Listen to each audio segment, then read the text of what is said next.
дар мавҷ барномаи иттилоотии хабар.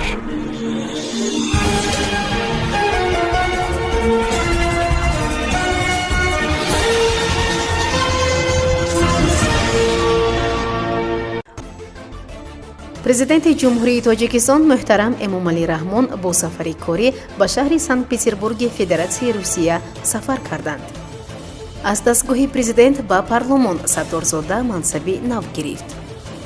вазири энергетика гуфт, Тоҷикистон соли оянда ба низоми ягонаи энергетикӣ пайваст мешавад. ҳушдори АРС аз шиддати барфрезӣ дар масири Душанбе-Чаноқ. садамаи маргбор бо иштироки 22 мошин дар Бошқирдистон. Қодиров шаҳр дод, ки чаро зан наметавонад роҳбари Чеченистон шавад. асосгузори сулҳу ваҳдати миллӣ, пешвои миллат, президенти ҷумҳурии Тоҷикистон муҳтарам Эмомалӣ Раҳмон ҷиҳати иштирок дар вохӯрии ғайрирасмии сарони давлатҳои иштирокчии Иттиҳоди давлатҳои мустақил ба шаҳри Санкт-Петербурги Федератсияи Русия сафар карданд.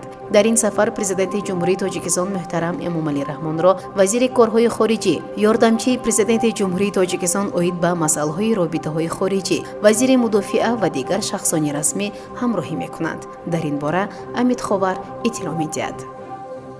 Абдуҷаббор Сатторзода, ки нимаи моҳи равон бо амри президенти ҷумҳурии Тоҷикистон аз вазифаи сардори раёсати кафолатҳои ҳуқуқи инсони дастгоҳи иҷроии президент барканор шуд, дар парлумони ҷумҳурӣ мақоми нав гирифт. Сатторзода Абдуҷаббор роҳбари дастгоҳи маҷлиси намояндагони Тоҷикистон таъин гардид. қарори маҷлиси намояндагон дар ин бора дар ҷаласаи охир таҳти раёсати Маҳмадтоҳир Зокирзода қабул гардид, хабар додааст нашрии парлумонии Садои мардум. ёдрас мешавем, ки Сатторзода дар ин мақом Мизроб Кабировро иваз кард, ки соли 2016 то ҳол роҳбари дастгоҳи маҷлиси намояндагонро ба уҳда дошт. далели барканории Мизроб Саидович баромаданаш ба нафақа арзёбӣ гардидааст. ӯ моҳи июли соли ҷорӣ 63 сола шуд.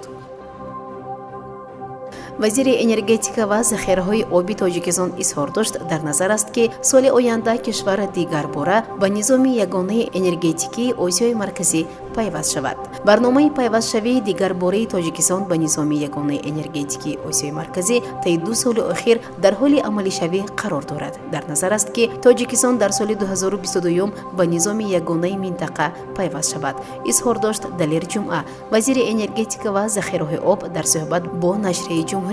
ӯ афзуд, ки феълан корҳои техникӣ, сохтмонӣ ва таҷдидӣ идома доранд. тавзеҳ дода шуд, ки пайвастшавӣ ба низоми ягонаи энергетикӣ аз тариқи ғарбу шимоли Тоҷикистон ба воситаи хатҳои баландшиддати интиқоли барқ амалӣ хоҳад шуд. Далер Ҷумъа бо зикри муҳимияти техникӣ ва низоми дифоъ изҳор дошт, дар ин лоиҳа технологияи муосир истифода мешаванд. ӯ гуфт, кормандон аз омӯзишҳои такмили ихтисос гузаронида мешаванд. вазири тоҷик илова намуд, ки дар низоми ягона маркази ҳамоҳангсозӣ диспетчерӣ фаъолият дошт, ки бо назардошти талаботи нав дар ҳамкорӣ бо ҳамсояҳо таҷдид мегардад. ӯ афзуд, феълан иқтидори содиротии Тоҷикистон, ки майли афзоиш дорад, танҳо мавсимист. ба гуфтаи Далер Ҷумъа, дар пайи фаъолшавии роғун имконоти содироти нерӯ дар тамоми сол пайдо мешавад.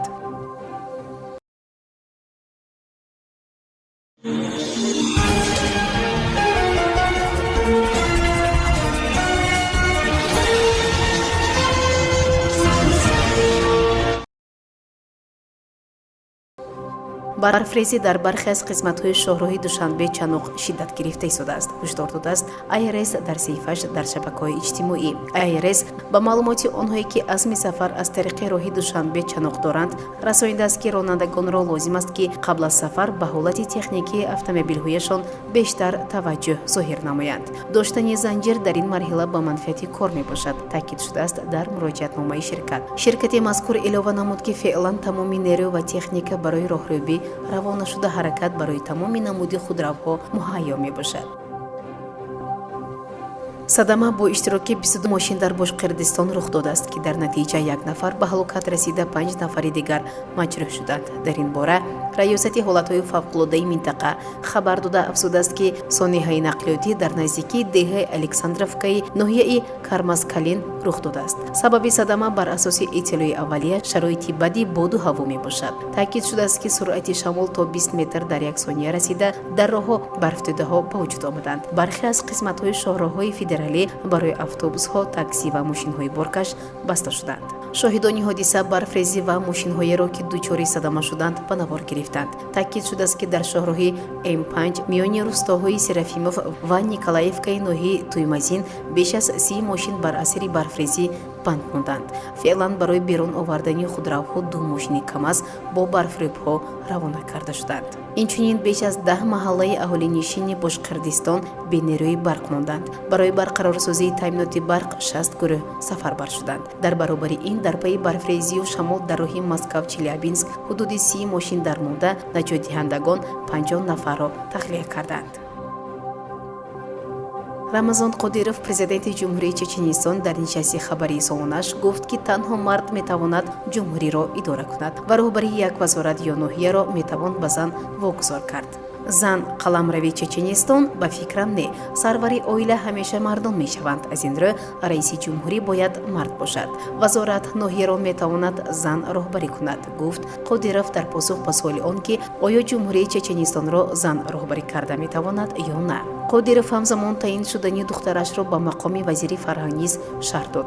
ӯ гуфт таъин шудани духтараш ба ин мақом ба он хотир аст ки муваффақиятҳои ӯро дар ҳалли масъалаҳои соҳаи фарҳанг дид. ман муддати тӯлонӣ фикр кардам ки киро вазири фарҳанг таъин кунам. дидам ки ӯ дар вазифаи муовини аввали вазир кор кард ва чӣ комёбиҳо дорад. танҳо ба далели он ки ин шахс хеши ман аст ҳеҷ гоҳ касеро таъин накардам, афзудааст Қодиров. ба гуфти Қодиров духтараш замоне дар вазифаи муовин буданаш ба корҳои аз қабили рушди театр, осорхона, китобхонаҳо даст зад ки қаблан касе намекард. ба гуфте ӯ дар рӯи мизи корияш аризаи беимзо дар бораи истеъфои Аишат аз вазифааш аст, дар сурате ки аз иҷрои вазифааш набарояд. ёдрас мешавем ки Аишат Қодирова духтари калонии роҳбари Чеченистон 23 сола дошта хатм кардаи донишгоҳи давлатии Чеченистон ва соли 2016 директори хонаи муҳити Фирдавс аст. моҳи сентябри соли гузашта ба мақоми муовини аввали вазири фарҳанги Чеченистон расид ва моҳи октябри соли ҷорӣ вазири фарҳанг таъин кардид.